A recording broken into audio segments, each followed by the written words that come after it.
Welcome to Business Connection. I'm Liz Spencer. Joining me now is Lindsay of Lindsay Chan Photography. Welcome, Lindsay. People may recognize you. Thank you for having me. Yeah, so I think people may recognize you a little bit because you've had a little time with us at NCTV, and we appreciate that. Yeah. But I think what people are beginning to or probably know more about you now is your photography. People are hiring you all over Naperville, and I appreciate that. And you have successfully turned your hobby into a business. How did you do that? Well, I actually learned on film. When I was about 14 years old, I graduated from Naperville Central High School, and we had a darkroom there. Learned everything to developing the film, to making your own prints and enlargements and all of that. Into college, just kind of was always the girl with the camera on campus. And I would say things actually became a business for me about 6 years ago after my daughter was born. Not everyone can be successful at that transfer from hobby to business. What inspired you to do it, and why do you think you're successful at it? Well, I think my big motivation was probably my kids.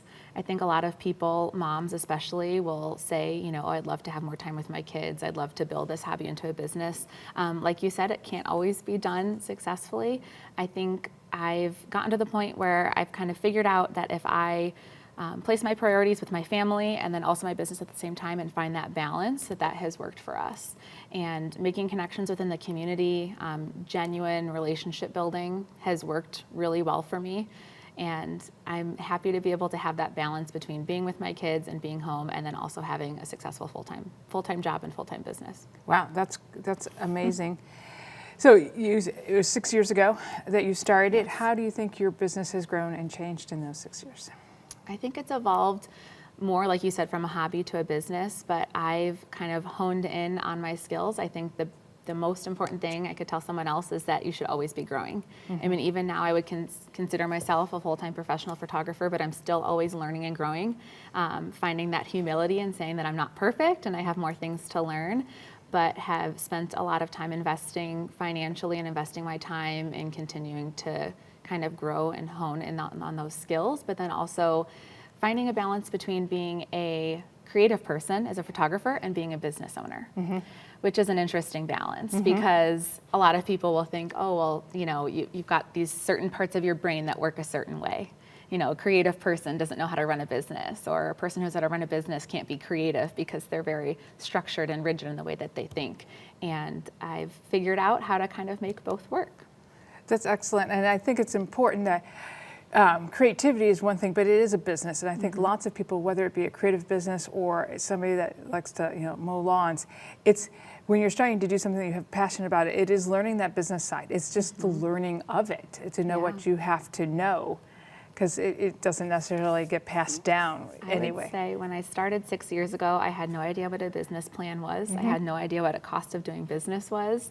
I just thought, I've got a nice camera and, I'm learning how to do this and I want to be with my kids. And thankfully I've had a great support network of either other photographers and business owners or just other small business owners that I've learned from. A lot of focus on community over competition has been really valuable to me. I've got, before COVID, a whole group of women that we'll get together for dinner. And, we're all photographers, we're all based in the same area, and we don't see each other as competition. We see each other as community, where you can go bounce ideas off of each other, refer clients to each other, and that has been so valuable to me. And I feel like once I kind of put my blinders on and decided there's enough people to go around in the community for all of us, and we're all in this together, and how can we sustain our industry as photographers to be profitable professionals compared to, starting to undercut each other and do things like that community over competition has been incredibly valuable for me. That's awesome. What would be a favorite type of photography that you like, and let's go take a step back and go, what type of photography do you do? Sure. So I do a wide array of portrait photography is how I'd categorize myself, as well as then some commercial and business work. Again, that's a balance between doing what I love creatively and then things that pay the bills also. So there's a balance there. I would say annually I take on a couple of small weddings. I have a lot of friends that are full-time wedding photographers that I gladly refer out any wedding inquiries that I get because that is their craft and their passion. usually smaller weddings, second marriages, low-key plans, kind of what I enjoy doing. But then from there, my main focus, my love is families, portraits, babies, and then growing from there into like lots of milestones, into high school seniors for senior photos, and then the business and corporate work on the other end as well. Personal branding for small businesses. I love working with women-owned businesses and really honing in on their needs for social media, photography, strategies, Instagram. All those things are so big right now that having a professional photographer for those, even like lifestyle type branding, can be really, really helpful for businesses as they grow themselves as well. And then to answer your question of the kind that I enjoy the most, I would say working with moms, especially young moms that have young kids. They feel like they're never the one in front of the camera. And I shouldn't even say young moms, because there's a lot of moms who have older kids who also feel like they're never in front of the camera. So I shouldn't just say just young moms, but I would say moms, helping women feel beautiful and confident, convincing them to get behind the camera themselves and be with their kids in photos instead of being the ones taking the photos, and then making them feel beautiful inside and out is kind of what I really, really enjoy. That's awesome. That's awesome. What might be the one tip or tips that you might give a client who's coming to you? For clients, I would say the best advice I can give is relax. Let me do my job. I know that's easier said than done, because I know what it's like to feel on the other side of things. I have friends of mine that I book my own family photos with every year, and then I know what it's like to be on the other side of it, and it's stressful. You're getting your kids ready. You have to get showered and put makeup on, and then you've got to get the kids ready, and you're planning your outfits. I help my clients with all of those things. I have prep guides that I give them, outfit suggestions. We work one-on-one. I have a part-time assistant that works with me as well, and Ashley is always helpful with planning outfits and preparing people. So I would say the best advice I can give is relax, let me do my job. I think a good attitude really helps a lot too, because especially with families, our kids feed off of our feelings. So if we're stressed and we're yelling at our kids, sit down, don't move, listen to her, like they don't want to be there. That's not fun for them.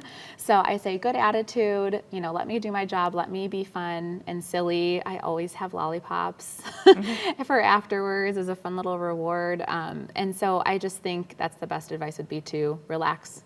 And whether you're working with me or another professional, let them do their job. I think the key word there is you've hired a professional, so let them do their job. Yes. Right. Yes. Sometimes we like to come in and overpower and things like that, and that's never a good idea.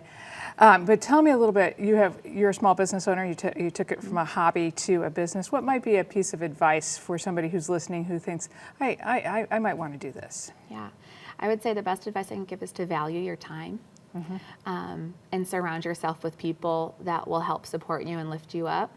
And really just that idea of you need a business plan, you need to know what you're doing. You can't just decide, I'm just going to do this and wing it, because that's not going to be successful for you, for your time, especially if your goal is to have more time if you are a parent with your family and owning your own business. So maybe you're working a traditional salary job and you're thinking, wow, I'm missing out on all of these things with my kids. I want to be home with them more, or just want to have more time to myself if you're not a parent. Sometimes being a small business owner and entrepreneur means that you're giving even more of yourself. With that being said, you do have to work hard. I have this quote in my desk in my studio that says that dreams don't work unless you do. And so that's kind of one of my go-to things, that I've had to work hard and find that balance and get to that point where I can kind of then take a step back and enjoy what I've built, which has taken time.